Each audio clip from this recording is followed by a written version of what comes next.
నమస్కారం. S M news channel స్వాగతం. వార్తలు చదువుతుంది భూపతి ధర్మారావు. నేటి వార్తల్లోని ముఖ్యాంశాలు. నేడు రేపలలో ప్రజలకు అందుబాటులో ఎంపీ మోపిదేవి.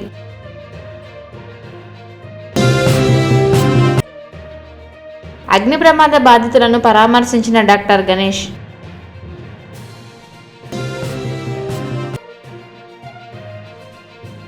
దీక్షా శిబిరంలోని అంగన్వాడీలకు కనుమ పండుగ.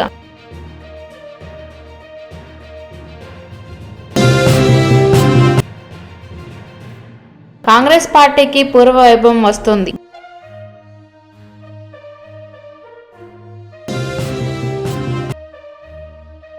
బాపట్లకు అతి త్వరలోని ఎయిర్పోర్ట్.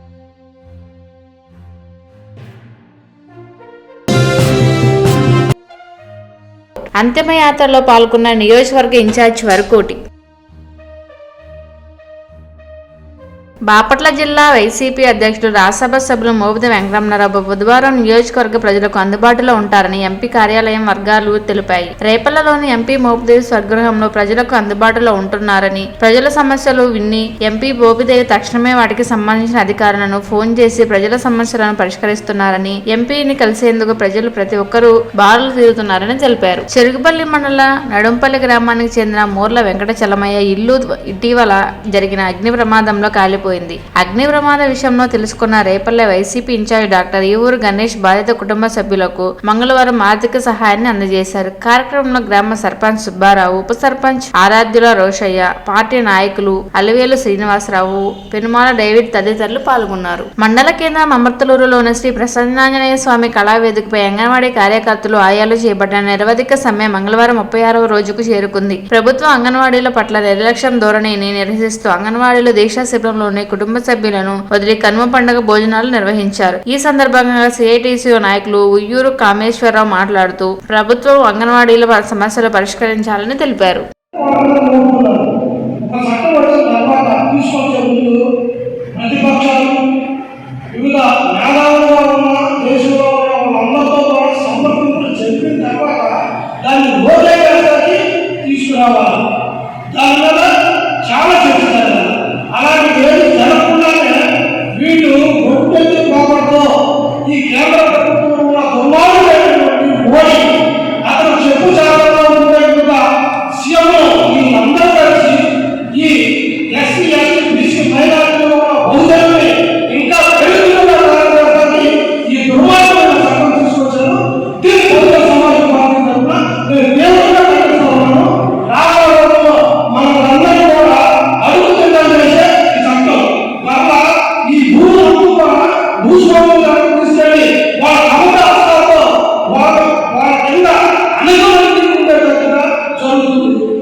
షర్మిల నాయకత్వంలో కాంగ్రెస్ పార్టీకి పూర్వవైభవం వస్తుందని కృష్ణా జిల్లా కాంగ్రెస్ పార్టీ నాయకులు మీర్ రిజ్వర్ అన్నారు. మంగళవారం సాయంత్రం చల్లపల్లి కాంగ్రెస్ పార్టీ కార్యాలయంలో రిజ్వర్ మీడియాతో మాట్లాడుతూ మోడీ జగన్ వినాదాలతో విసుగొచ్చే ఎంపీలు ఎమ్మెల్యేలు ఇప్పుడు కాంగ్రెస్ వైపు చూపిస్తున్నారంటూ గర్వకారణంగా ఉందని తెలిపారు. ఏపీ కాంగ్రెస్ లో రాజశేఖర్ రెడ్డి యుగం మళ్లీ మొదలైందని తెలిపారు. బాపట్లను అభివృద్ధి చేసే విషయంలో ఏ దేశంలోనూ రాజీ పడబోరని బాపట్ల ఎమ్మెల్యే కోన రఘుపతి స్పష్టం చేశారు. కోన చారిటబుల్ ట్రస్ట్ ఆధ్వర్యంలో బాపట్ల ఆర్ట్ అండ్ సైన్స్ కళాశాల గ్రౌండ్ లో మంగళవారం సంక్రాంతి సంబరాలు అంబరాన్ని తాకాయి. ఈ సందర్భంగా ఆయన మాట్లాడుతూ బాపట్ల ఎయిర్పోర్ట్ వస్తుందని అన్నారు. ఈ కార్యక్రమంలో ఎంపీ సురేష్, అంబటి రాంబాబు, వైకాపా పార్టీ నాయకులు, కార్యకర్తలు, ప్రజలు పెద్ద ఎత్తున పాల్గొన్నారు. భారతదేశం సరిహద్దులో వీరమరణం పొందిన మన తెలుగు జాతి బిడ్డ బాపట్ల జిల్లా వేమూరు నియోజకవర్గ పరిధిలోని బట్టెప్రోలు మండల ఐరవరం గ్రామానికి చెందిన పుప్పల శ్రీరాములు అంతిమయాత్రలో వేమూరు నియోజకవర్గ ఇన్ఛార్జ్ వరకోటి అశోక్ బాబు మంగళవారం పాల్గొన్నారు. ఈ సందర్భంగా కుటుంబానికి తన ప్రగాఢ సంతాపం తెలిపారు. వాళ్ళ కుటుంబానికి అండగా ఉంటారని, ఆ దేవుని వారికి మనోధైర్యం ఇవ్వాలని కోరారు.